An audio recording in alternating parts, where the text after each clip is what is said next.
we're about talent development. So the focus for everything we do is talent development. Okay. Now you might think about RAP as a funding arm and you think, well, how does that fit? But actually, so much of that is focused on like talent development in the region and building the capacity in the region. Brilliant. On this episode of Garry Talks Film, I'm joined by two key figures shaping the future of the screen industry in the west of Ireland. Gar O'Brien-Collins, executive of the RAP Fund and Commission, and Alan Duggan, CEO of Ardán. From grassroots creativity to global co-productions, this is a conversation about opportunity, ambition, and putting the West on the map. It's really important, and I'm not just saying local films for local people. It's additive. You add to something. Irish filmmaking should be an expression of all of us. Yes, local films for a global audience. There you go. Garry Talks Film, kindly supported by Grace on Demand SkillNet and the RAP Commission. This podcast is part of the GK Media Studios Creators Network, helping people tell their stories. Become a storyteller today and learn about our podcaster network at gkmediastudios.com. Hello and welcome to this week's episode of Garry Talks Film. And I'm delighted that we have our supporters in-house with us today. The podcast is kindly supported by Grace on Demand SkillNet and the RAP Commission. And CEO of Ardán, Alan Duggan, joins us in studio today. And Gar O'Brien-Collins, who has a very fancy title, RAP Fund and Commissioning Executive. Thanks so much for joining us on the show. Thanks for having us. Very welcome, Gary. Thank you. Alan, I want to start with you first. You started in the Galway Film Centre in 2018. Oh, we're going pre-COVID. Okay. Yeah. Yeah, PC. And at the time, there was this big change happening. You had come from the gaming industry, and the Galway Film Centre was evolving into what is now Ardán. And at the time, I thought this is just the most crazy thing ever. This is making no sense. The Galway Film Centre is working. And on hindsight, looking back, nearly 10 years later, the foresight was brilliant. Because it's exactly what needed to be done. And what it has done in terms of scale for everyone in the industry and being that voice for everyone in the industry is massive. Yeah, there was a couple of different things that were going on at the time. So it was quite a change of the guard in terms of people in the organisation. But also it was a big change in terms of funding support. So prior to that, the Arts Council would have been the predominant funder. Mm.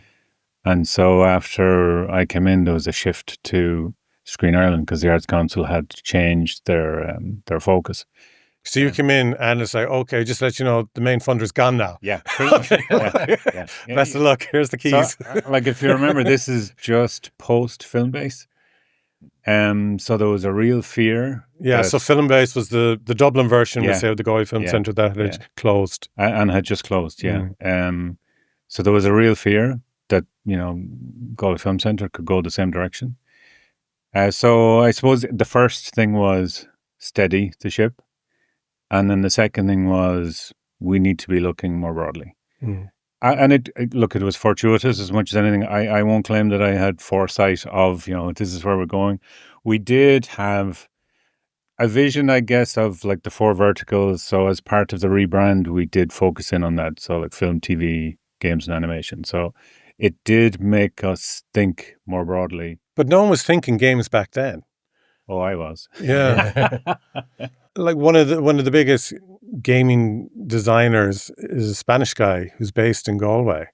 I remember I had 2 interns from Spain who, when they were over here, their favorite game designer was here living in Galway, and they were blown away, and they basically just hung outside his office all day until he came out to get his autograph. He autographed their laptops. Yeah. But the Romeros are here. Yeah. And royalty in terms of the games industry. But in terms of the big funders out there, I don't think anyone was thinking of gaming. Funders? No. So, look, in terms of funding, there's been a dearth of funding for the games industry for a very long time in the country. If you're a games company here, the only avenue you really had was through Leo or Enterprise Ireland. And that was, games was never considered, on the one hand, it was never considered cultural, the creative aspect. Mm. And then on the other, it was always considered, well, that's for kids, so it's not really a serious business. And so the only companies that really flourished in the early days were the service providers, so the likes of Havoc, for example. Things are changing. It has taken quite a while, so it's been a journey, but having it mentioned now by the minister quite frequently, it is definitely in people's mind's eye now, and people are starting to realize that it is it's bigger than film and TV. Yeah, it's don't be putting that out there. No, but even Emer Noon, who we know is a composer and conductor, she does loads of stuff for games, and she loves it. Yeah. And then when you listen to the scores, they are like movie scores. Absolutely. Yeah. And much longer though. Yeah, to go for 40 hours as opposed to. Well, there's the atmospheric as well as the key pieces, for sure. But a lot of that is now done out of Kilcommon. Wow, yeah, it's amazing. It's true, yeah. It's fantastic. Yeah. Gar, tell us about your history and evolution into the rap role, because I think we first met when you were a programmer at the Galway Film Centre. I think we met before that. I think we might have met when I was pre-programmer of the Fly. That was probably in a bar in town or something. I've never been to anywhere. Okay. Actually, Mass, was it? That was it. Saturday and Sunday. That was it. Exactly. They're both altar boys. If you really think about it. Interesting enough, I moved to Galway I think 20 years ago this year for 9 months to do my master's at the Houston Film School. While doing that, I decided I might try and volunteer for this film festival that I've heard good things about, the Galway Film Festival. And I kind of walked into the office there, which was the same office we started at in Clonmara. When I kind of joined Ardán, I tried to volunteer, and Miriam Allen put me to work as a press officer because I tricked her into thinking I knew to write a press release. And then I worked with the Flower for a good while, and did a bit of sub-programming, a bit of venue management, bit of everything there really, which is my education in so many ways. And then I tricked them into letting me do a programmer's job. So I programmed that for 8 years, which was amazing because I got a huge insight to, I suppose I would have seen pretty much every Irish feature film made in that point, not just ones we've seen, but I would have been very aware of that and kind of been around things and got to know a lot of the producers. So some of the huge established producers today in 2025, I remember kind of seeing their first scrappy little features sort of thing in there. So that's kind of, I suppose, where I got a lot of my education and fell in love with Galway, I guess, really, was that kind of the scene around kind of film here and festivals and generally kind of broader kind of creative people like yourself and others, and some people you've already interviewed on this as well. So really kind of that fabric of Galway was kind of what attracted me here in a lot of ways. So, and over those 8 years, kind of being at the pinnacle, seeing what's happening in the industry, what was your take on it? Was it growing? Was it stagnating? That's an excellent question. I would say growing almost exponentially in terms certainly of I won't say quality or quantity, but the amount of good projects coming out was stronger, and certainly their ability to reach international markets and audiences was coming out stronger. It's weird because you look at things that way, and also like the FLA has the fair with it, which is a huge industry side of it, and you can see the level of people coming in with that through things there. But I suppose over that time you would have had the Guard, which was like a major one. But like when you look back at the Guard, it was like Element Pictures, they're bought by Fremantle. It's huge, but the Guard was like released with such a interesting strategy in the US, like went city to city like a carnival almost, and it was amazing, and it was a big risk for them at the time. So it's kind of almost wild to look back that now as like a huge risk for someone like Element. I know everything is inherently risky, but it was like turning point for them too. Massively, but like also it was a huge like this works or it doesn't. So things like that, but also like you look at, I suppose, almost kind of smaller films, and I think there's a great one a few years back called Out of Here. Some things people might know we're talking about, but you look at people who made that, or like other kind of smaller films. I was thinking of Vico films, Young Offenders. Like I remember like Early Door is one of their kind of first films. It was a King of the Travel or something like that. I can't remember. Oh yeah. Probably conflating a few different things, but you look at huge companies or people now, or people I think are huge now, and you remember them kind of coming along, and it's kind of great to see, I suppose Irish film go where it is now. We always say boxing above our weight internationally. I hate that. Pivoting. Yeah, no. Innovation. No. We're we got to come up with a new term for 2026. We're nation storytellers. We're getting close to realizing our potential. The way I look at it. It's like we're not boxing above our weight. We're finding our feet really. Like in terms of like we've got the power to do, and we're natural born boxers. If you want to mangle an allegory. So, what do you think is the reason for the success of those today who, years ago when you were seeing their early work at the FLA, to them actually still surviving in the industry and actually being successful in the industry? What is it that they have done, do you think, that's the secret? Hard work, risk and support. The money coming out of, like, let's say Screen Ireland has grown a lot. They have, I think, currently 46 different funding streams, which is really huge. And there's been an awful lot of support from them and other bodies growing the industry. But really, it's a mix of that top-down support, but also it's producers taking risks, not to take away from anyone else. And there's producers taking a risk on stories, on themselves and on their companies. And there's, I suppose, that kind of starting off point. A lot of people come out of film school and, you know, you want to be a writer, director, producer. No one necessarily wants to be crew, but there's like good crew here. But those producers who come out have to be supported at an early level, which is, I suppose, where I kind of, when I was, Alan asked me to come and kind of help out some stuff on rap, kind of do some coverage on some of the application, things like that. I was kind of seeing, okay, so that was a real insight for me. So I'd seen these producers come up and I was like, oh, they're a producer, this is great. But like, you see them fight for every little bit of money they have. And what's been really interesting to me is, again, I'm kind of putting this squarely on producers, and that's not necessarily the case, but that's one area I think is really interesting, is the producing the work to do. You see 1% of what they do. Yeah. You see the thing that gets made and you're like, oh, they got that and they got this money for it. You don't see the 99 other projects that did not get, that they developed and put heart and soul into and applied for things for and didn't get.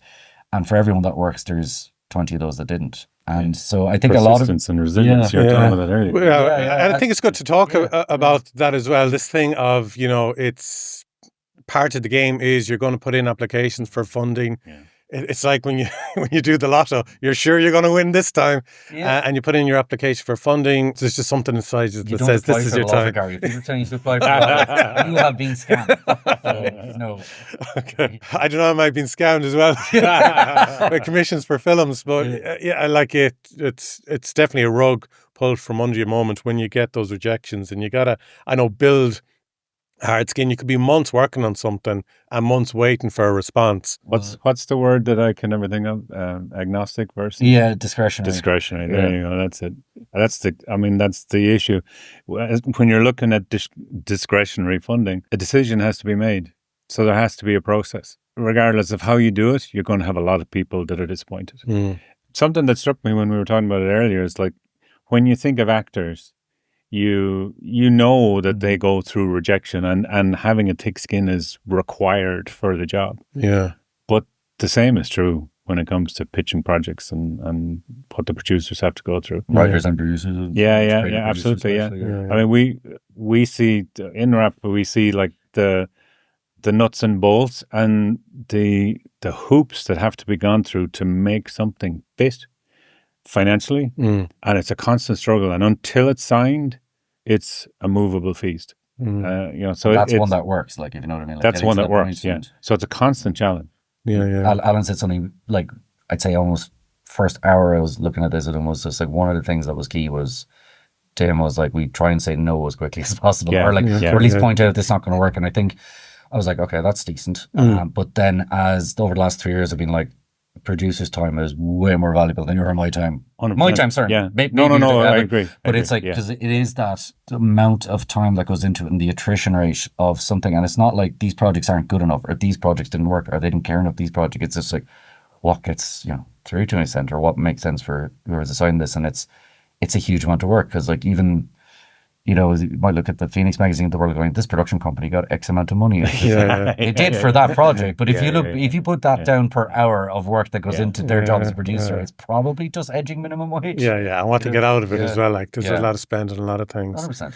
Sorry, what was the question? Sorry, yes. I joined. I've moved to Galway. So I'm now just about eligible for dual citizenship between Cork and Galway. So. And the priesthood, you haven't thought about that yet after serving as an altar boy for 20 years? I was rejected again. Their no's are quite slow. I'd applied for the priesthood. It was 4 years later. It's part of the game. This rejection. My background as a practicing Satanist counted against me. Not with Ardán, though. Very inclusive. Paddy Hayes gave us a great phrase when we were talking about that topic of why do people stay going? Yeah. It's because we're creative masochists. In it for the love of it. Yeah. I mean, that's not all of it, obviously, because pulling it all together is a Trojan effort from you have to understand the economics, and you have to be able to manage something 100%. where you keep it above board, even if you're not making a massive profit. Yeah, personally and professionally. 100%. Yeah. If you were to put that same effort into a very boring SaaS piece of software or something like that, you'd probably be making a lot more money. Yeah. It's Paddy says create a masochist. There's a quote. I was talking yesterday with someone, a producer, about this, and a quote from Martha Graham, who I think was a choreographer, but she always says no artist is ever happy. There is a blessed unrest that keeps us better most days. Only a queer divine dissatisfaction. And I see that, like, all these things start to make more sense. But we're understood what a producer does, that you're like, it's a queer divine dissatisfaction. It's just like, because you have to do it. It's like people say you write because you can't not write the thing. I think there's something with producers that you produce because you can't not produce. Yeah, you know? Like, and there's this, like, Paddy said, queer masochism is like, what would, like, that was really difficult. That really took it. What's next? The next thing. And after that, the next thing. And I'm already on 4 next things. And it's just like, this thing nearly killed it. Yeah, and I'll do 4 more of them. Yeah. Like, and I know this year. I know we're talking a lot about producers, but it's when you think of writers and directors, you automatically are in a creative headspace when you think of their role and what drives them. But when you think of a producer, like the stereotypical non-industry, at least, view of a producer is it's someone looking to make money. That's just bad idea. Yeah, 100%. But the creative thing is right as well, because I remember when we set up a film production company when we left college, because we wanted to become producers straight away, not go through the whole tier system and actually work. When we realized after a number of years, even though we did shorts and docs and a feature film, and we had made no money, and I said I need to do something else, and that's when I started working in radio. And I was 2 weeks engineering, so I'm pushing buttons, putting up faders and so on. And they said to me, how are you getting on? And I said, I'm bored. And they said, yeah, we noticed you were bored. I said, I'm a creative person. I need to do creative things. They said, okay, why don't you go presenting and producing shows? And then I loved it. But it was amazing. I did 2 weeks of doing something completely different. I was like, no, I'm not enjoying this at all. And it's just something in me. Can we break down Ardán? Because Ardán manages a lot of groups. So we've expanded considerably. So when I started, Sarah Dillon started literally same day.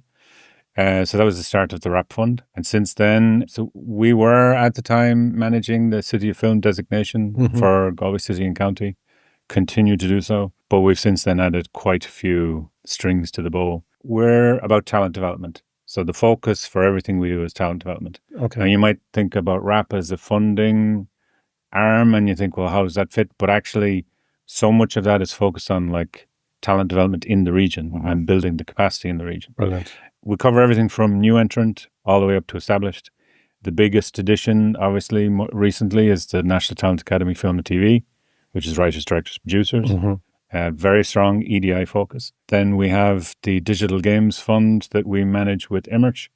And we've kind of split the work between ourselves and Immerch, where we focus on the talent development and they focus on the more bursary industry funding aspects. The Science on Screen initiative with Quorum has grown since 18. And there's a very healthy budget for that as well. Yeah. So yeah, I mean, so what's interesting there is... That's the producer in me again, isn't it? Well, just get to the money part, Alan. Hey, we've got our applications open again. Actually, as you're here, how would you recommend someone go on better? Would you mind taking... Sorry. So the interesting thing is I remember... Oh, God, it may not have been 18. It might have been 18, it might have been 19. One of the things we looked at was we were doing a lot of things that didn't contribute to the running of the centre as it was then. And that's still a challenge that we have as an organisation. So we're a registered charity. So anyone who wants to donate, hello, we're here. But get your forms, your CHY form or something, isn't it? But it is. The challenge we have is we don't get enough money to exist. So everything we do has to contribute to us existing to be able to then do what we do. We looked, for example, at things that were highly impactful but didn't contribute to us being here. How do you get rid of them? Because like when you are having that impact, and if you take that away, we looked at stepping stones from new entrants. So City of Film, for example, is very new entrant focused. When you bring a filmmaker into the ecosystem, if there isn't a way for them to plot a path, so, okay, I've done my first short, what now? For some, it's like, okay, well, that's not for me. Yeah. Which is totally cool. Yeah. But for those who are, like, where do they go next and what's the stepping stone? So the documentary for Quorum, the budget of that is pitched at a point where it's for emerging to establish. So you're on your journey already. You've probably done a few shorts prior. but this is like you're cutting your teeth on something bigger. The RT short is another one that's like the path towards the Screen Ireland shorts, for example. So we are very conscious of trying to make sure that we have those pathways, and obviously now building those for games as well. But are you saying that when you have those pathways, you have those budgets of maybe 50 grand or something, that you're facilitating it, but it's not that it's financially supporting you in facilitating it? We try to structure our schemes now such that the overall scheme will have an administration fee included in it to allow us facilitate. Brilliant, yeah. And that's because bottom line is we don't get enough just to be there. Yeah. That sometimes works, and like we're not great. We're not great at minding our own piece of the pie. It's almost like the feature, like deferral would be the first port of call often. Well, it's exactly. So we'll take ours and we'll put it on the bank. Yeah. So but not to say it because you're here, but like when I'm in Ardán, there's very much a culture of give.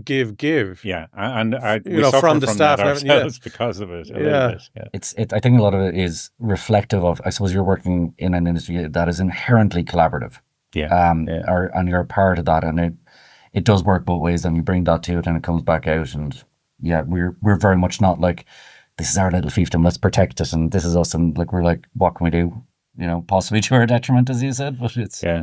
But there's also the many faces that we have to try and manage, because like when you're dealing with first-time filmmakers, that's a particular view, and you have to manage that in a particular way. EDI, quite similar, requires a lot of... EDI is...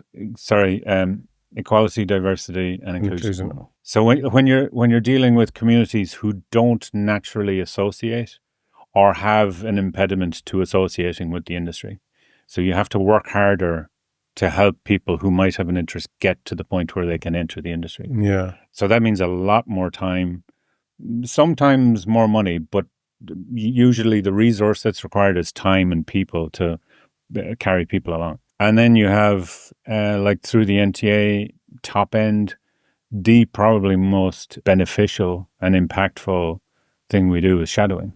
Mm-hmm. And well, we'll get into the issues of the spread of production across the country, but like one of the challenges there is like, because part of the definition of EDI for the NTA is regional. So regional talent are included in that. And the regions are... Well, we like outside Dublin and Wicklow is effectively what we treat as regional. Oh, right, okay. Yeah. 65. It's like forming your own republic. Well, it depends on remit. So for rap is quite specific. But that's because of the source of funds. Yeah. So that's aligned with the WDC, and that's... And I think people need to understand that as well when it comes to rap funding. It is. Oh, it's very specific. Yeah. But do you want to speak? Because there are a lot of specifics. Have you done all the parts of Ardán yet? So the summit as well. Yeah. Well, the summits have gone from... so the TV summit had started. I attended one before I joined GFC, and that's now gotten to a point where it's a monster. It's a monster. It doubled every year in size nearly. But it's absolutely brilliant. It is brilliant. It is absolutely brilliant. It's brilliant. I've said it to you, off mic a number of times. It is run so well. The people, the contributors you bring give really, really good information. The variety of what's covered, even just it's run so well. If the talk is supposed to end at 45 minutes, it ends after 45 minutes. It's not that you're leaving the hotel at 9 o'clock because it ran over by 4 hours. It's just... Well, that's Kenny. Kenny Gahan. Yeah, that is the... yeah, no question. But it's just, it's so well done. It's so well done. And I don't think you realise it, because I go to a lot of talks during the year in Ireland and abroad. And it's one of the best, hands down, organised events in terms of how it runs, the contributors you have, the whole flow of it, the energy even. There's a lovely energy there. It's brilliant. It's brilliant. Flyer has it too in spades. Yeah. There's an idea that we kind of tried to latch onto for the two summits, the games one as well, is that it's... where you come to meet your peers. Yeah. So it's if you're sat in the room and you're just listening to people talk and you're not participating or you're not meeting people or not having the chats and the crack, then we've kind of failed in our mission. Absolutely. I mean, that's what Go is, though. You come to Go in general and you meet your peers. You tend to, or in my experience, tend to find people there, and all events and places, national ones certainly, should be reflective of where they're from. And I think Fiche is really interesting because people come down from, no, they don't come down, they come over from Dublin and, you know, all the rest of Ireland, but the UK and everywhere as well. And we'll see like people sitting there from like, you know, Paramount and Channel 5 having a chat with like, you know, like, I don't know, something happens where guards are left down. Yeah, there's no barriers.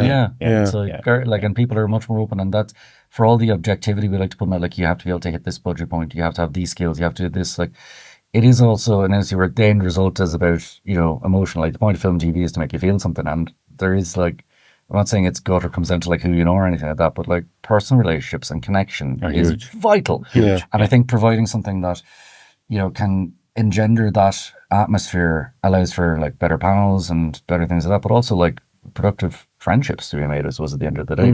Right? The interesting thing, some of the feedback that came out of last year, one was, so we ended up having time in the calendar, or the schedule rather, that we had to kind of spread. So it meant more breaks and slightly longer breaks, and people loved it. Yeah, like that was one of the things that came back. It's like great tempo, with loads of time to talk. We could, you know, network with people. And the new venue is ours, the space there and the Rouse Center out conference floor really helped, because it's like you come out of this place and then everyone comes in, so we have 2 rooms operating at once. I so in addition to rap stuff, so I curate some of the people involved in Fish. Everyone else makes it run properly at Fish TV. But I think the day before we were going to do it this year, or the day before we were about to launch the program, I had 3 rooms running until it was just like, that's too many for. Well, we ran 3 rooms for the games one, but it was slightly different in that one of them was a demo room, so it's a bit easier to manage. But like that space of people coming like between them into something in the middle to talk about what they're saying or talk about what they 100%, yeah. Because you said the whole idea is bringing peers together, so they need to be able to have those conversations as well in the lobby or whatever. Fish 2026 coming February 26th next year. Tickets will be open soon. Will be an expanded affair, so it'll be slightly. Or we'll come back to this. So it's not that last year was busy enough. You want to just kind of keep feeding the monster and make it bigger and bigger. Well, I'll come back to feeding the monster in a minute. But there is. Take note of what we're coming back to. There is. It's leaning into the positive stuff that came out of it, because it wasn't just like peers talking about having the time. The commissioners, enjoyed it. And wanted more time with people. So it's all sides wanting to have that time to sit and chat and figure each other out, and because it's first-hand information. Yeah. And I think crucially one thing as well is it's a safe space for people to speak on that as well. It's not like we're going to record this and pull out this soundbite of you. It's just in the room, have a chat. Yeah. You know? There was a proud moment for me as a Galwegian when I was at it there in February, where I met a producer who's from Dublin, and I said, "Oh, did you come down from Dublin for this?" And she goes, "Oh, yeah. Every year." Yeah. I thought, they're getting it. They know that this thing is happening in the West, because it is the national television summit. Absolutely, and it's not only that you have broadcasters or commissioners from Ireland, it's from all over. Yeah. So it is the place to go. And it's nice as well. It's not during hectic time, you know, in terms of filmmaking during the year. It's a nice kind of little break to get away and kind of get a refresher what's happening. If I can tell one kind of anecdote that kind of connects a few of the kind of things we do, it's really interesting, is Obituary, which season 2 is on RTE now at the moment. Check it out, it's great. It is great. It really is excellent. That started as a pitch at the Fish TV Summit before my time. It's part of the pitching competition, which has been running for a while, which is the NTA Sports now as well, which Kenny has been doing an amazing job of for years. That started as a pitch there, but he met someone there that his Canadian co-producer was, or was it from Belgian? Laurent Boissel, Belgian, sorry, yeah. And then, so that started as like a pitch, where Paddy pitched, obviously, Ray's idea. Ray Lawler, the writer from Mayo, and then met this Belgian producer there, and then it's a series of other things ended up with, like, you know, Hulu and Disney involved, and then it kind of came back in for rap funding, rap development funding initially, I think. So it was rap supported from that front, and then, you know, supported through rap, and then shot in Donegal with a Mayo writer and a Galway producer, and you see that on screen now, and obviously there's Screen Iron money in it as well, and Screen Iron, we're a huge supporter of Fish and so many things we do. Yeah. But there's this through line from something that was in a room where there was a space given to someone to pitch an idea to an audience of people, which was their peers. And I'm going to get philosophical and slightly pretentious for a second, but I always a big idea that ideas are solid.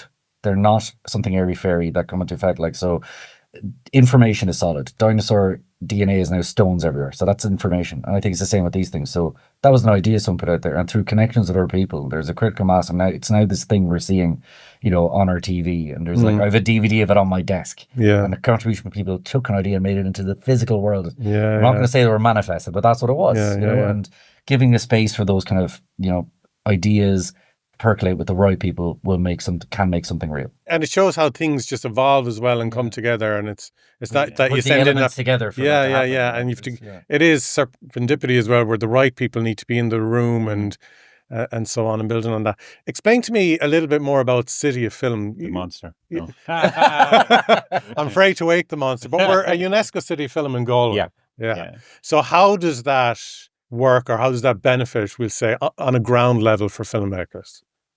Massively impactful on a ground level. So there's a number of different schemes. So one longest running are the short docs and the 48-hour challenge, both supported. Short docs is first-time filmmakers. Typically, there's an EDI slant on that too. So we're looking for people who might not, you know, normally associate. And sorry, just to jump in as well, when we talk about EDI, I think it's important. It's not that you're just putting it on for the sake of it. Like at the TV summit, I've been at the Game Summit, but like you have the live captions taking place for people in the audience. I mean, it is this thing. No, we did have a bit of fun with that. No, but you're trying to make it all inclusive for everyone. Well, for sure, know. Because what's interesting is once you step into that world and you understand some of the challenges that people have, the privilege that we have is something that we take so much for granted. We're unaware of the privilege. And it's only when it's made clear to you that you, I mean, we are so lucky. I'm not going to go to fiddle. Like, we're so lucky in so many different levels. Like, we're in Western Europe, we're in a stable, you know, economy and a stable nation and all of that other stuff. But the three of us, the privilege that's associated with that is something it's really hard to comprehend until it's put in front of you. And cis white men at that. So layers and layers and layers. Like you have ability challenges, you have sexual identity challenges, you have race and colour challenges. There's a myriad. Addressing them is really difficult and it comes back to that thing of resourcing. There is lots of help, and for the most part, it's time and effort and understanding the need and conveying that need to our stakeholders. Like Screen Ireland have been brilliant in this. Excellent. Conveying it to our stakeholders to give us the space to work in it. Not necessarily that we do the work, but that we bring people to the table who understand the reality that people are in, or understand the challenges that they have, and can then they're better equipped to engage with them. Mishlore, although we might not think of it in the same terms, Mishlore is with Galway Traveller Movement and is targeted at the travelling community. There's a myriad of challenges for them in terms of associating. If you think of when you were growing up and you wanted to be whatever it is, you decided that that's what I want to do, you had a role model. So if you don't have role models, it's really hard to get people to think about that might be a cool thing. And you mentioned earlier about, you know, moving the buttons around and getting bored. If you never know what it is you want to do because you can't see it, that's a huge challenge. I think you have great empathy because you're there seeing these challenges that people have and you're meeting them face to face. So well, there was a thing you said earlier. It's like, what was the phrase you said of like knowing enough that you know that you're... Socrates, I think it's Socrates, could be Plato. It makes those guys a whole lot. Some Greek lad, anyways.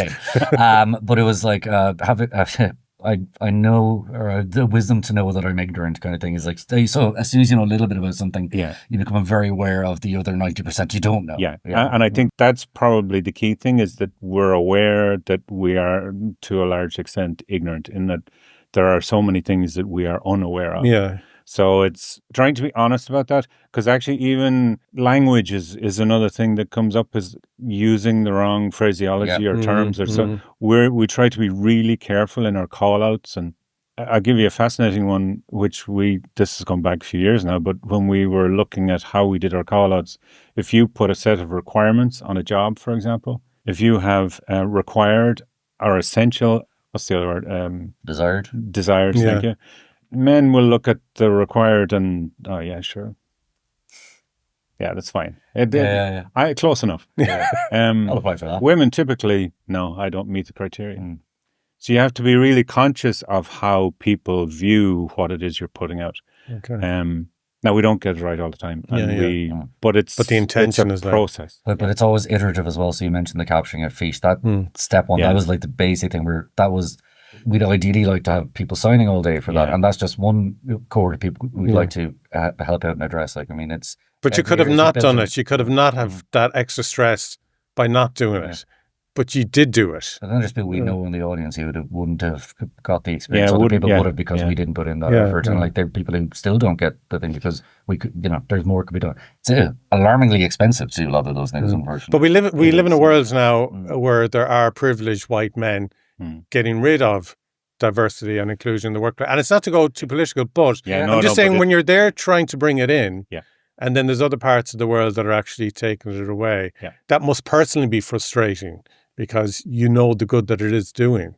It makes me very grateful for the country I live in, for the country I was born in. But yes, it's massively disheartening. The other aspect is that when you think of where a lot of the money in the industry in Ireland comes from, what was it, 75%? Well, 75% of production funding is at least unlocked by money coming into the country. And a large portion of that comes out of the US. It's frustrating. So City Film, you're talking about the shorts and the docs and so on. Sorry, we keep going off tangent. We will try and bring in Eve and Lorraine to talk about the National Talent Academy. 100%, because I could only do lip service, and that is worth a podcast in its own right, for sure. Possibly a two-parter. Yeah. Seriously.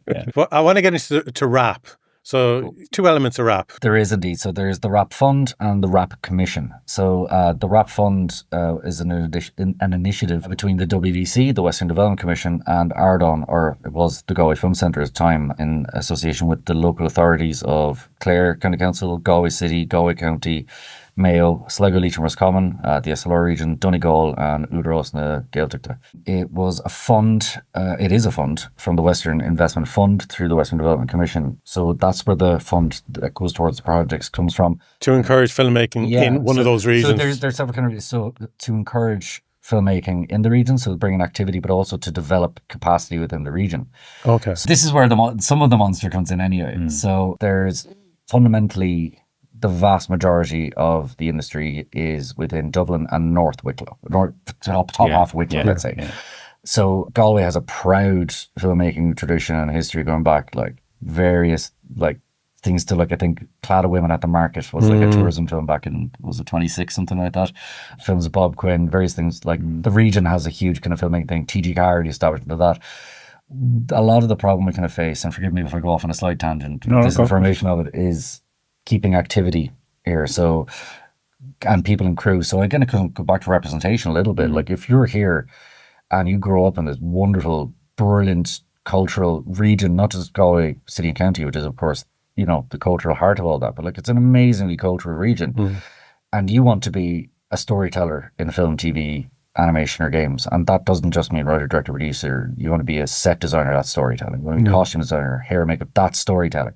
You should have producing is absolutely sorry. You should have the ability to work where your culture is and express yourself through your culture and all that. And that means like having enough activity in a region to sustain it. So like if we have a crew base here consistently, then you can have a film here and the crew here. But there's actually a bias against that to an extent financially because it is more expensive to do so. So once you go 65 kilometers outside Dublin Wicklow, if you're a crew member, if let's say you're head of department for this project you want to shoot here in Galway, your cinematographers from Dublin, you bring them over to shoot here, they have quite rightly to be paid their travel, accommodation and per diem for doing so once they go 65k outside that. The same doesn't apply the other way. So if you're... Yeah. And I was saying this to someone recently, they thought it was a joke. I was like, no, this is actually real. So if you're coming from Dublin, North Wicklow area, across to the west of Ireland or to the north of Ireland or whatever, Cork, up to Donegal or down to Cork, whatever, you'll get paid for the travel and hotel and per diems and so on. If you're coming from Cork, heading to Dublin for shoot, that expense is on your own. 100%. Yeah. And a lot of people they're lucky enough to have somebody that they can bunk in with when they're up there. That's great. But they have the expense of, either maintaining a place up there if they can afford to do that, or trying to find somewhere.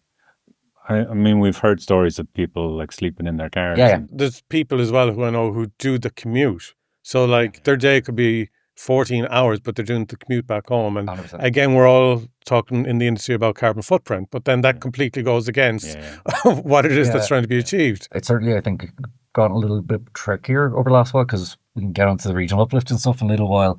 There are supports there, like Screen Ireland's Nationwide Fund is really helpful. It kind of is money towards projects that are shooting as a Dublin and Wicklow area. There's currently 2 strands to that.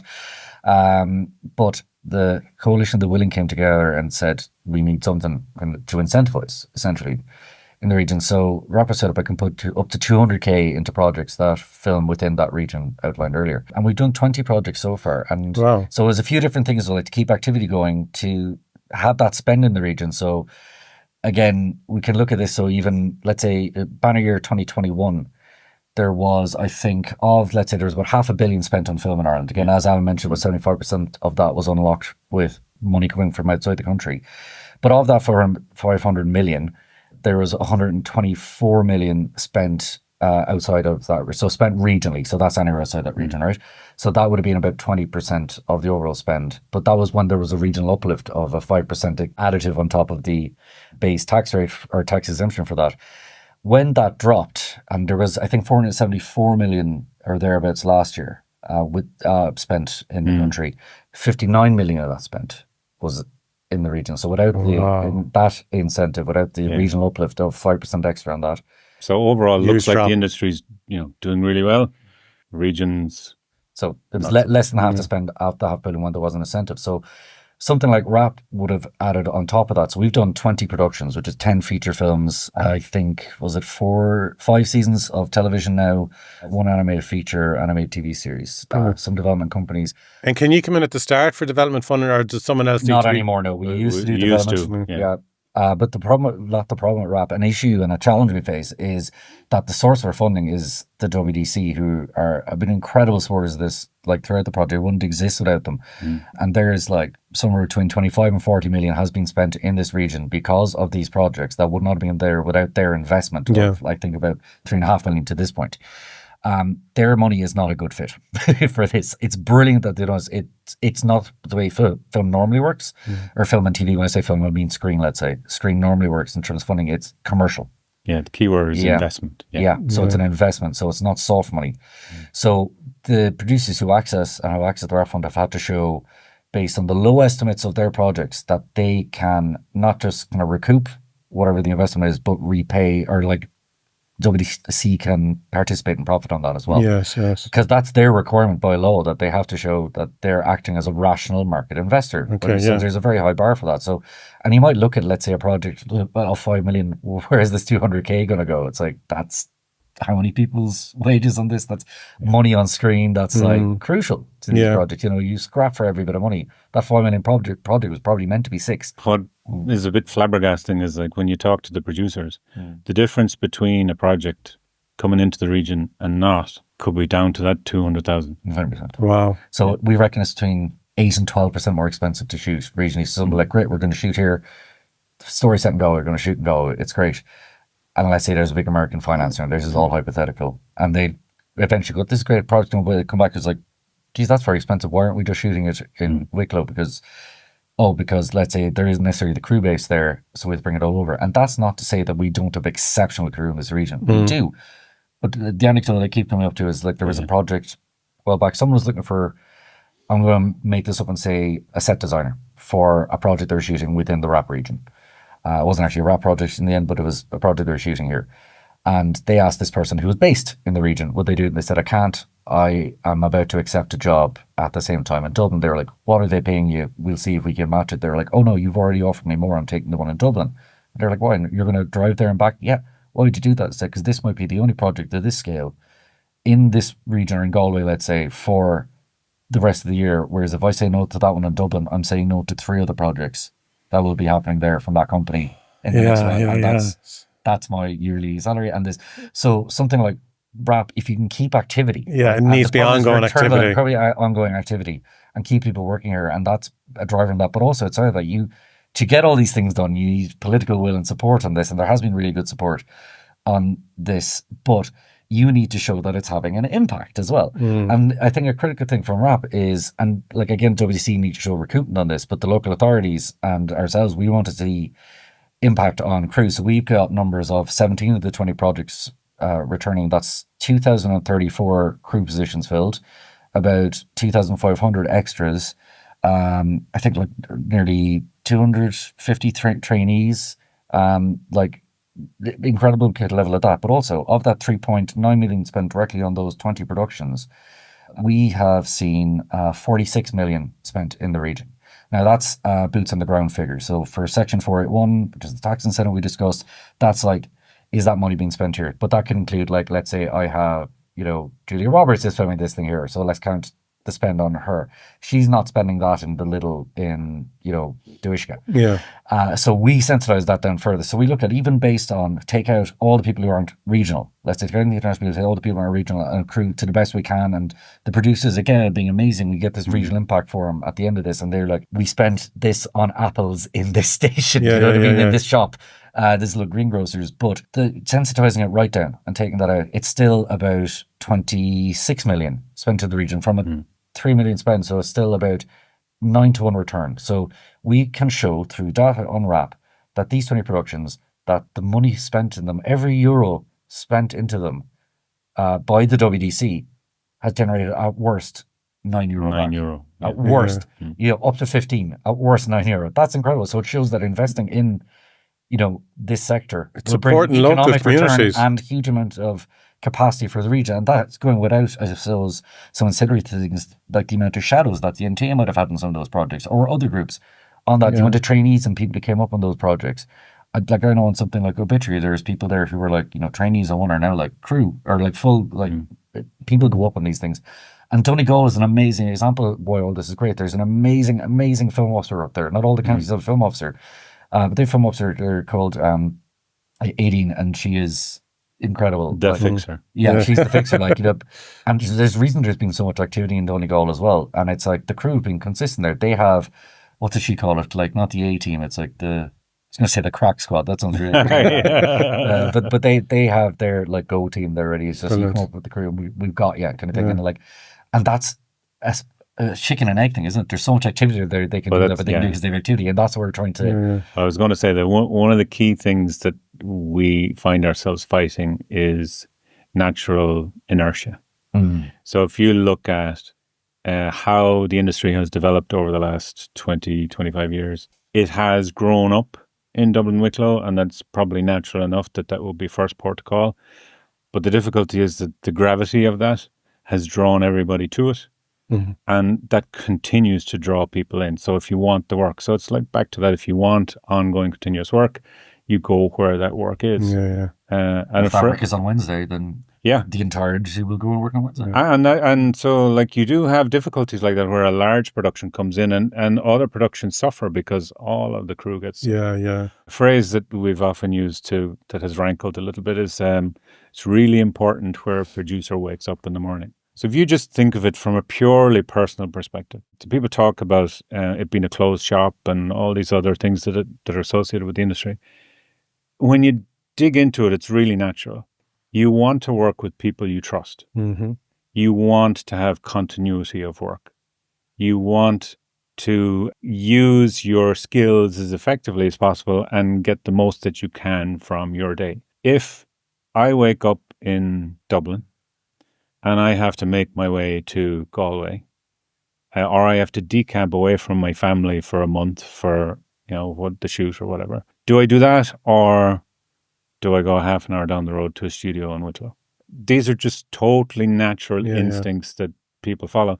And the problem is for us to break that and for us to get a regional spread, it has to be deliberate. It has to be intentional. There has to be something that is biased towards the regions. And that's a really bitter pill for national agencies and departments to swallow. But at the same point, we don't want to take jobs away from any of the people in Dublin and Wicklow who are making, amazing kind of huge scale projects there. It's just there should be a geographical spread of that. And an economic spread there's also, if you think of it, we don't have the studio space that you have in Wicklow. Right. So we're not suited. If Wednesday wanted to come to Galway, like, it would be a challenge to facilitate it. Mm. Locations wise, not a problem. Yeah.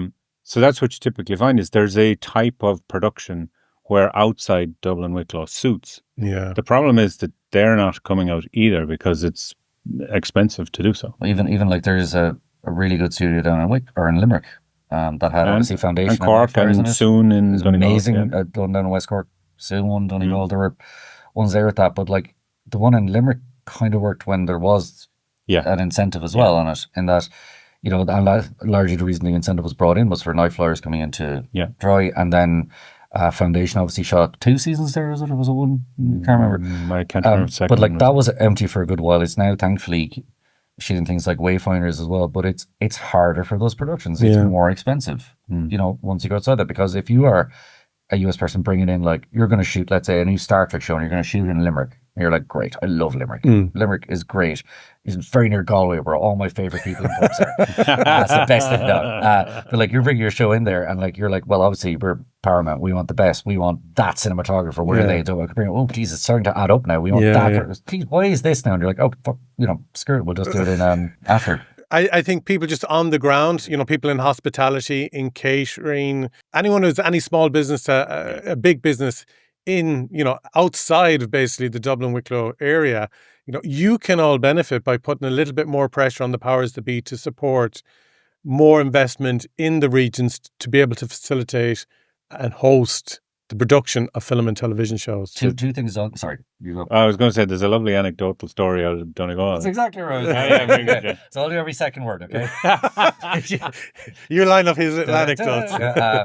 You go with that one. No, I you go. know I'm a second. No. You know it better.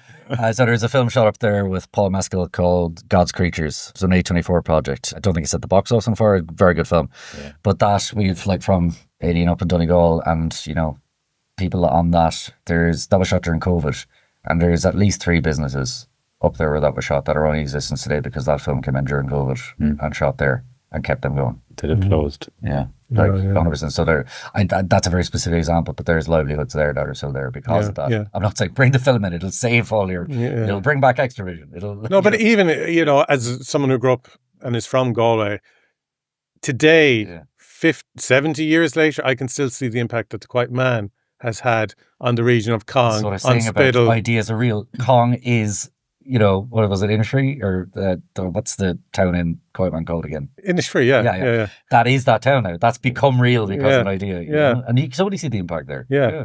The other thing that you're touching on there, which so as a newbie into this, like, okay, 7 years later, but still a newbie, we are standing on the shoulders of giants. True. Like, if you look back through all of the people that have supported the industry, I'm not going to start naming names because I'll surely leave somebody out. It goes all the way back through TG Carr, through... When you want to name a name, don't you? No, yeah. The name one, you leave out. So I'm thinking of, like, there's the same as the producers, there's a need for persistence and resilience in sport. The problem with the challenge we have is that it's not a quick fix. So, like, the challenge is still the challenge that it was 30 years ago. We're just the latest cohort who are trying to address it. And so it does very much feel like, you know, you're on the battlefield and the flag fell, so we picked it up and we're running. But it's been going for 30 plus years. Yeah, but you still need someone to actually pick up the flag and keep going, which is what you're doing. And I just want to kind of just bring it into the Western Forum. Yeah, Western AV Forum. I've been at a few of those meetings, and we were at one recently where, you know, if I say the key filmmakers from around the region was there, I'm saying I was there, but I'm not calling myself a key filmmaker. But, you know, people who are big players in the industry in the west of Ireland, we're all sitting at this big table in Ardán discussing the future, and we had Desiree, the CEO of Screen Ireland, there as well, kind of fighting our corner for what is needed for the survival of the industry. And we've been at various events and functions over the last 12 months where, you know, politicians have gone to podiums and maybe they've been wined and dined, but they've kind of, you know, lauded us for what we've been doing in the industry and says that they will continue to support us. And a budget came out there in the last number of weeks. And it was very disappointing. Very disappointing. And I was like, right, okay, what happened here? We felt we were being heard. We were being heard in certain quarters. I think we need to say that, because there are those amongst government and amongst the Department of Culture for sure that are supportive. To go back at one step, just to go back to the what is the Western EB Forum for? Well, we can go there too, but the discretionary versus agnostic. Yeah, that's a really good point. Why is the regional uplift so important? It's because it's agnostic. It doesn't care who you are. You meet the criteria, it's automatic. So it doesn't have to go through the discretionary funding application process that you would with Screen Ireland, with others. So even nationwide, as good as it is as an intervention, it is still discretionary. Discretionary also means it's very limited. So someone has to make a decision where the money goes, and then they have a limited pot in where it can go. Yeah. And once it's out there, then you're done. Whereas the tax credit, if something absolutely amazing and impactful arrives on the door and gets the tax credit, then great. It's additive. So that's the first thing. That's why we have to fight so hard for it. And then the second thing is that takes the inward side out of the equation. Now, will also benefit those who are working in the region, which is, a huge bonus.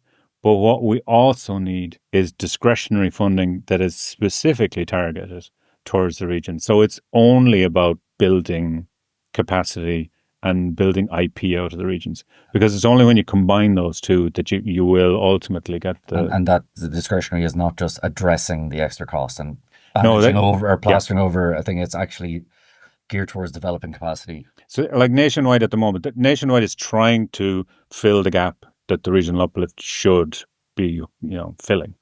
And so it's limited because of that. It's also limited because, to be fair to Screen Ireland, I understand the rationale. It's limited to Screen Ireland funded projects. So if you're coming with a project that doesn't have Screen Ireland money, you can't access that additional support. A lot of reasons why that makes sense for them, but a lot of reasons that it makes no sense for the industry. Yeah. And that's discretionary is challenging. Whereas the regional uplift is happy to see anybody come to the door. Yeah. And we've been lobbying very hard for that over the last few years at the Western. So the Western EB Forum, that's, what are we now, 53, 54? I think slightly higher now. I've added a few people. Okay, so we're pushing 60. Pushing 60, yeah. So this is a form of collective engagement on the issue at the very least. It's like producers across film, TV, animation and games. You have people from the education sector as well. Yeah, well, the goal is to be a voice for the broader industry in the West. So while we're pitching at a national level, so the main thing we do from it is lobby government, and most of our lobbying over this past few years has been about the regional uplift and funding specifically targeted towards the regions.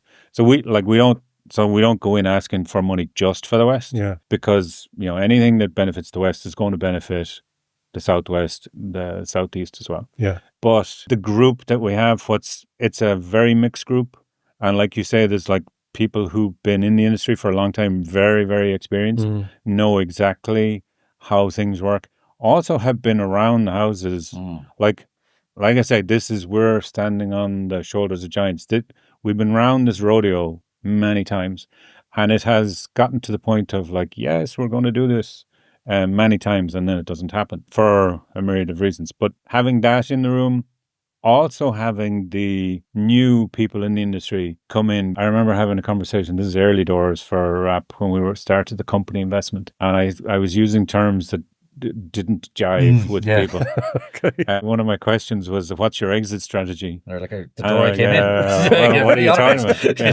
So, but when you're talking to younger filmmakers, younger producers, they get it. They are trying to build a business. So they're thinking of it more in terms of a business rather than a way of life. Yeah. But you need all of that.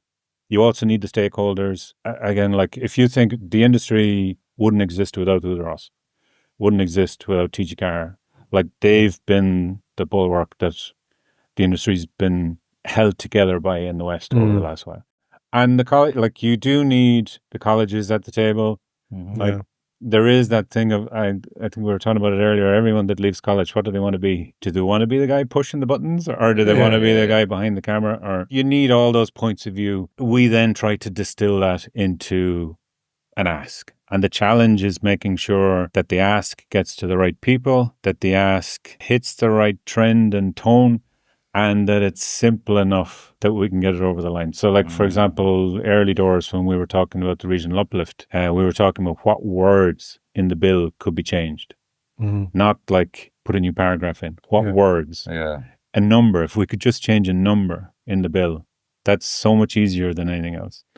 And the other context, of course, for anything tax related has to be approved by your estate aid. So you have that round trip, and also in the back of the minds of people who are looking at how this will be drafted, it's like, well, the body of work that's required to get that to a point where you can get it approved, bring it back, enact it. There's a lot of machinery required in all of that.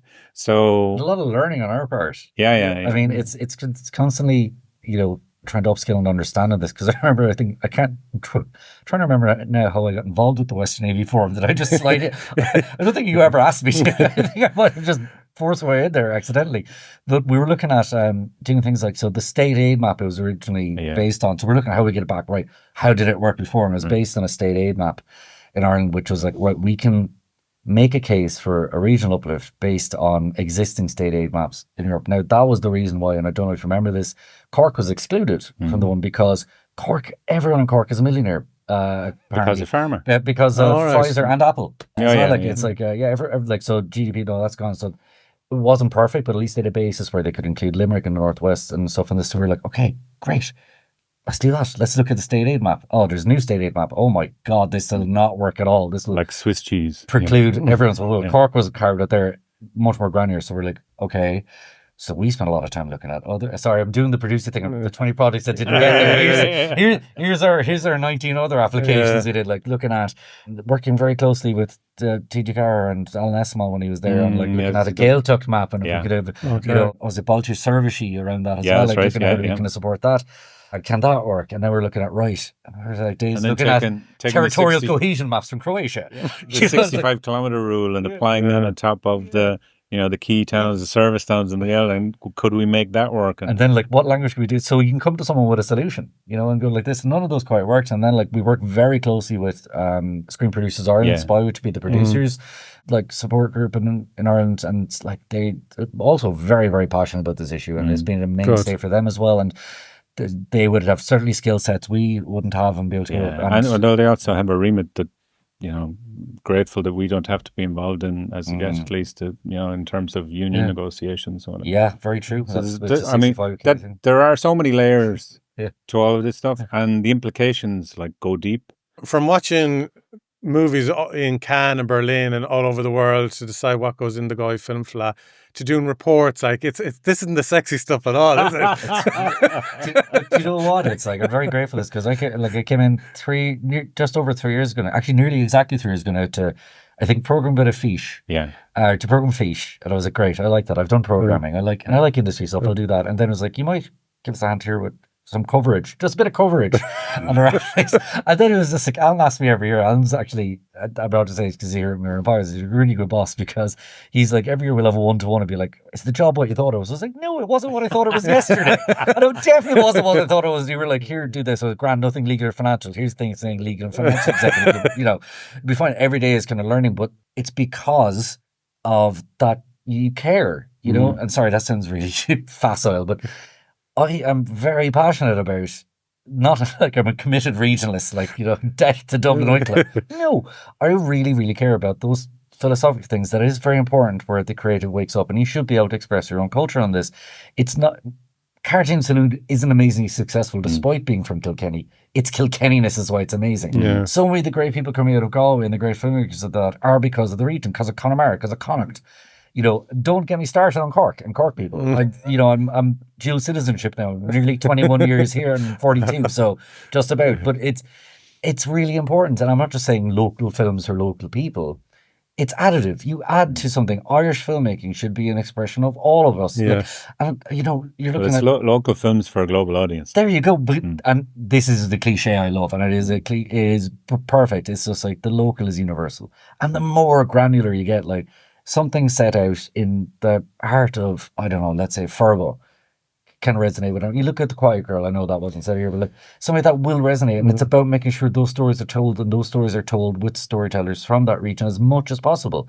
And like, we don't want only like people that movement would be great, but it should be easier, and it's in our interest to incentivize that from a storytelling perspective, from the stories we get to tell, but also very much from the people behind it. Like, Ireland is nearly at capacity in terms of filming process. If Wednesday's here again, that's a lot of our crew drawn down there. That's a lot of the studio space filled up on the East Coast. We need like studios all down the West Coast as well. We need to be because at the end of the day, you're talking about like Screen Ireland. Their thing is to like make sure Ireland is working a film, and it is, right? And we're the only English speaking country in the EU, and Malta, I think. Okay. We're doing well, you might have noticed. I am this front as well. Yeah, we are the only Anglophone one. We have that. We're in the EU, but we're also very close to the UK. Yeah. We're a co-production nation as well. I keep coming back to this. It can be inherently collaborative. We have to be. Yeah. You know, you see Luxembourg and how many Irish films, you know, all the small countries come together, and that's amazing. And you get really cool stories from those sensibilities. Like the contracts we see with like 8 different countries coming in with all their different interpretations, various laws. Make that happen. It's brilliant. Being part of Cineregio also amazing gives us a view on that too. That's the network of regional funds across Europe. There's 50 something of it. 53. So we get a perspective on how they all work as well. But narrow that down to within Ireland, you get a collaboration between all those things. You get a stronger Irish perspective on it, you know. And I've rambled there incoherently for a bit about where was it going? Freedom, Braveheart. I don't know. You care. Yeah, no, but it is because like it's totally different. Sorry, spreadsheets and reports and this. I find it fascinating. I find it absolutely fascinating because the more I learn, and I don't know everything. And the last 3 years have taught me one thing, and that it's like love producers, you know, and crew especially. Like that, it's incredible what they do and what they go through, and it should be a little bit easier for them to make an incredible piece of work near enough to where they live. Travel's necessary. Working hard is absolutely necessary, but they should be able to do that near their family and within their own culture. You know, it's like that's important. And if it means we're sitting there, Alan has 4 a.m. thoughts. Alan comes in about everything. 4 a.m. Gar. I was thinking about the wording in the section 481A thing, and I'm like, of course you are, Alan. Yeah, that's you care. You know, like, so we've turned into like really boring people. I think. It's just like but that goes back to waving the flag as well. It needs to be waved by people who actually care. You know, you've gotten a little bit of an insight there too of what of your morning routine, is it? Sorry what the job of CEO of Ardán looks like. Yeah. So I mean this in the best possible way. My job is to take the rubbish out the rubbish that are getting mixed up in my metaphors. Chaos? No, it's to take the problems out of the way of the people that work there because they are so passionate about what they do. And that's true across the board. Like you see it with Garry here. When you have Even, you'll see it in spades as well. My job is to make sure that they have the space to do their work. And that's true across the board. It gives me great joy, like even just to sit and listen to him, to be that passionate because you're absolutely right. Without it, it's so difficult to keep going because it is such a long road. So we're already like, because of what's come from the budget, we're already like, okay, what's next? We're planning for what's next. So what's next year? And if it's not next year, what's after that?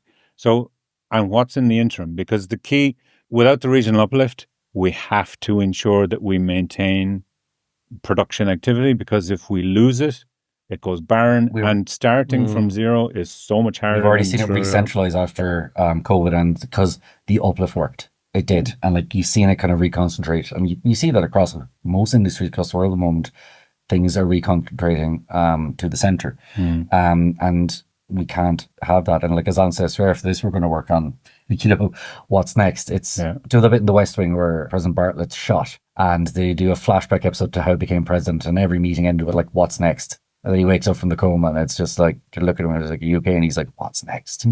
I think that's Alan at like 4 a.m. Well, I'm wondering, am I the guy in the coma or what? No, it's just like, what's next? Like, I like an Eve. So like Eve Collins, who runs the NTA, and for full disclosure, we're married. It's another reason, again, why I'm passionate is because, like... Just you. Yeah. All of Ardán are married. It's actually a cult. Alan Duggan. It's your dad. The songs are great. No, he's my husband. Father. It's great. Keep that in. That was good. So husband, father, CEO. Well, it shows. I've always said it's amazing how small the industry is. People don't realise. That's an example. I mean, you probably met at the FLA or something. We did. So we met through the FLA. I'm very grateful because I accidentally tried to volunteer at the FLA. I was put to work by Miriam Allen, who clearly saw something in me, the fool. No, she's an amazing woman. And Eve worked there as well. And we're married now 4 years and been together about 12, 15. So I met someone who's way better than me, even about what she does in every aspect in the office. But I met her through film and stuff here. And her father was a filmmaker as well. And she's an actor interested in that. And we're Galway people. Like, she's from a... You just said we're Galway people. A man from Cork said we're Galway. I'm 42 now. Next year I'll be here as long as I was in Cork. You'll never be able to cross the border into the county again. But that's it. So, gee, you think Michael Collins had a plan? So this is the strategy. Who's banging at the door? This is the strategy we have here, sorry. So you marry into it, right? But no, that's it. We're Galway people. We have a house in Athenry, and it's great. We can get the train up and down to Dublin if needs be, but we're here, we work here, we're grateful to be able to work here, and it's like, I want other people to have that and, be aware that they don't. It might be much harder for them than it is for us, and they've got people here in their lives who, I'm very lucky, I can come home at night and talk to you about, like, God, the things of the finance plan, did you see that thing, or that, I got a shadow on this thing, that's amazing, Eve, whereas I think there's probably a lot of people at home, they're like, what the hell were you doing today? And it's just like, you're up and down, as you said, 14 hours. And it's, it should be easier. Yeah. And that's, I think, what we're trying to do. I've forgotten the question. The culture you're fostering. Oh, I segued into culture, but yeah. I do think it makes sense for people to go to Ardán's website and to RAP's website as well to see all the initiatives and activities taking place. But Screen West, can we just mention what's coming down the line with regards to Screen West? Yeah. So Screen West was an initiative originally started with Galway City, County, and I believe Uldross, possibly others. And the goal of it was to showcase crew locations in the West and in Galway City and County in particular. The original intention was that it would be self-maintaining. So, you'd put yourself up there and you'd update when anything changed. So it's like your own database. Yeah. But of course, online database. Life doesn't work that way because people are busy. Yeah. So what we're doing at the moment is there was actually an archive. There was a number of different aspects to it. So we've been revamping it, which has been quite an undertaking because a lot of what was there hadn't been updated since, we did an update 3 years ago, 2.5 years ago. So we've been doing that again. But we're trying to combine areas of common interest. So while it will initially have a strong Galway leaning, so Gar can tell you a bit about Super Scout that we've been looking at for RAP. There have been initiatives since it came about, since Screen West was born. For example, through Screen Ireland, so they have a locations database. We won't necessarily be going that route just because of the horrendous licensing issues associated with it. But we found a very viable alternative. Yeah. So Screen West is a crew database, is it? Partly crew, partly location. The goal of it is to support the commission, the RAP commission, but support the Galway commission. Okay. So if someone's looking to do something, this is your database where you can find out who's who and where's where and stuff. And that's kind of, it's like a fractal centre to, I suppose, the RAP commission, which we didn't really get to talk about because I kept rambling. Like the RAP fund, obviously, the fund is the WEC, the commission is through the support of the local authorities of the area and Uldross as well. And that's more of a kind of on the ground thing like that as well. So we've done our mentorship scheme, which you might be familiar with. Yeah, it's brilliant, which is great. So we're able to get, so that was with the NTA who did a national version. We got producers. So it's more on the ground kind of things with people than just the mentorship program. Like I got to work with a full-time professional feature film producer. I was working with Ciara Appleby of O'Sullivan Productions. I could just tell her all my problems. But it was just having that real conversation. So someone who's in the industry, who knows the people, who knows the changes, the past, what's expected to come down the road, but just that support and guidance and clarity, even little things of, understanding the terminology and contracts that might come across your desk. It's been able to pick up the phone and call. So there was a time I put in an application to Screen Ireland for development funding, and a week later I got this thing where something was missing in the application. I was like, I don't know what this is, and text Ciara. She rang me straight away, calmed me down, explained the whole thing. But it's like having that, big sister there for me. She was brilliant. It's again, it goes back to fostering those connections. And Ciara would be a perfect example of the wonderful kind of Dublin and Wicklow people that we rely on for this kind of support. So we're not. I'll tell you, she's absolutely amazing. I think that's one of the best things you're doing, what the Commission can do. So again, the national part of that was the National Talent Academy. So that would have been paying for those mentors, and then we do the light work and try and find them for people.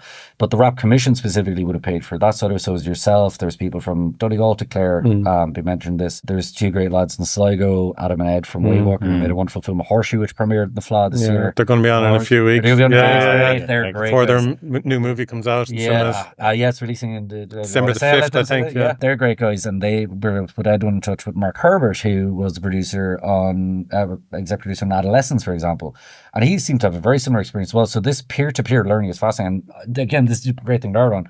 I've only learned this through what Eve, Mags and Sean are doing through the NTAs. Be able to take that skill set and be like, how do we do this? And they're like, we do this. And I was like, great, we can pay for that side. We started a recce scheme, locations with people who are wrecking in the RAP region will be able to get a little bit of support from us, hopefully matching Screen Ireland or other kind of funds. We're trying to be a little bit more help on the ground. We can help people go to marketplaces like Berlin and Cannes, Sheffield, Gamescom. We can't pay for their flights and a come get them there. Maybe we can help register them and pay for that cost and get people in the room to make those connections. Yeah, which is really important. Absolutely. And then even little things like you talk about the badge. So for Berlin, for the Berlin Alley, it's now €400 for the badge, and that's one of the cheaper ones. But you can't get into the market without it. I remember years ago when I was going there, you didn't need it. Now you can't get in. So you can fly over to Berlin. You can have your fancy accommodation, but you can't get in and meet anyone without the badge. And that, especially if you're kind of a self-made producer, writer, director, or whatever, £400 is a lot of extra dosh to be spending just to get in the room.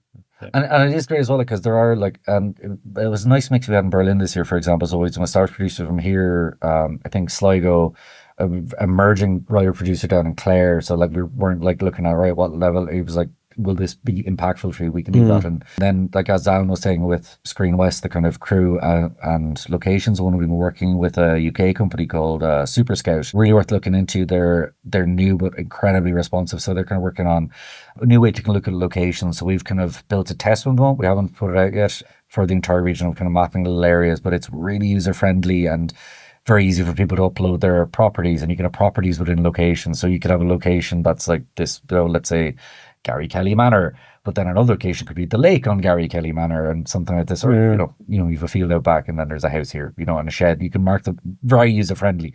So we're looking to roll that out to this company in the UK, to the local authorities and to Screen West and to people be able to do that. So try and be a little bit impact from this stuff as well. And the current thing is learning a lot more how locations and location managers work as well. And the recce sport. So we've had predates even me arriving at GFC. There's been a recce support initiative with Galway County. It's not necessarily huge amounts of money, but you'd be surprised how impactful it can be in terms of getting. But you have to be maintaining so many relationships then as well to keep this afloat. Actually, funnily enough, Ardán is quite a big jigsaw. There's a lot of moving parts in there. And it has come up recently at board level. We've been talking about the Ladybird Guide to Ardán. Which Alan had to explain to the younger members of the team. They're like, what the hell is a ladybird? What's a ladybird? She's a ladybird. So I'm going to book on the taxonomy of different types of ladybirds. What's that? But because it's such a complicated animal, we do need to be able to show it more simply and more visually. So we're working on that at the moment. But you're right, a lot of our time is spent ensuring that we maintain the relationships that are necessary to allow us to do the work, and that we can communicate in the right way, learning how we speak to governmental departments and local authorities and Western Regional Enterprise boards, and different languages for different people, and how we speak to you, how we speak to, it's you're modifying. It's all that passion, knowledge we have on our learning, and then how you modify that to different. But you have audiences. To translate it. Yeah. And learning how to do that, and keeping the local authorities who support a RAP over years are really very helpful, engaging. You might get a call from someone we need to put horses on a beach. Is that a call someone kind of thing, or they'll already be on it usually. And then the third level institutes, the National Highway, Screen Ireland. I know because we need this. They're incredibly Well, we're very integrated with Screen Ireland now. Yeah. Inward and on the most of what we do has Screen Ireland involved in it. Yeah. Like incredible supporters. Do you know of any kind of, as we come to a close, any kind of big productions happening in the West over the next couple of years? It's hard to know because these things move fast, Gary. So it'll depend again on the infrastructure. I mean, big productions, it'll depend, I suppose, on the capacity here. Like there is a studio being built nearly ready to open up in Donegal. That can help things. If you look at what Cork's been doing, the studio in West Cork, they've been flying it. Really strong things. The lead from Severance was down there shooting. You know, if we have that capacity, yes, I think so. Like we had a brilliant film that's not out yet. It'll hopefully be making its debut at a festival within the next month, shot in the airport in Galway last year with Oscar-nominated talent in it, things like that. That'll be coming your way. It will depend, on what's happening at the Wednesdays Awards and if there's support here. But also people will do it anyway. You see this can happen. People will scrap. It'll be harder for them. You know, they will do things without the rapid support and won't have it through a K, and it'll make their lives hell, if they were counting on that, and they will do it. And people making films here all the time, TV shows. But we'll see, if Obituary comes back, hopefully, and it is, Crawl 2 has got a second season. Craw's amazing as well. That's fabulous. Yeah, incredible show. Yeah. Sorry, we had them at Fish last year. We did a case study on it. That's right. And I remember inviting the producers, the writer, director, all the team, and I used the same line with all of them. I was chatting with my parents about it. My parents loved it. And I loved it. And I said, that never happens. It's literally Craw and Con Air. Yeah. They're all like, great, that's what we're going for, man. Craw, amazing stuff like that. But it's about that. Those are both returnable series. Yeah. So if you look at somewhere like Newfoundland and Labrador, right, in Canada, not exactly the Vancouver or Toronto of the world, but they were kept going by, I think that show was a Letterkenny. About 7 seasons of that. So that and maybe a feature film every year was able to sustain a community of filmmakers out there really, really strongly. And it's about ensuring we have returnability of those shows. Like Foundation, if that was still going in Limerick, that would be a different story. It didn't. It went somewhere else. We would hope that Wayfinders will continue very much to return to Limerick. The guys doing that are fantastic. Absolutely. Really incredible. Well, you mentioned scrappers.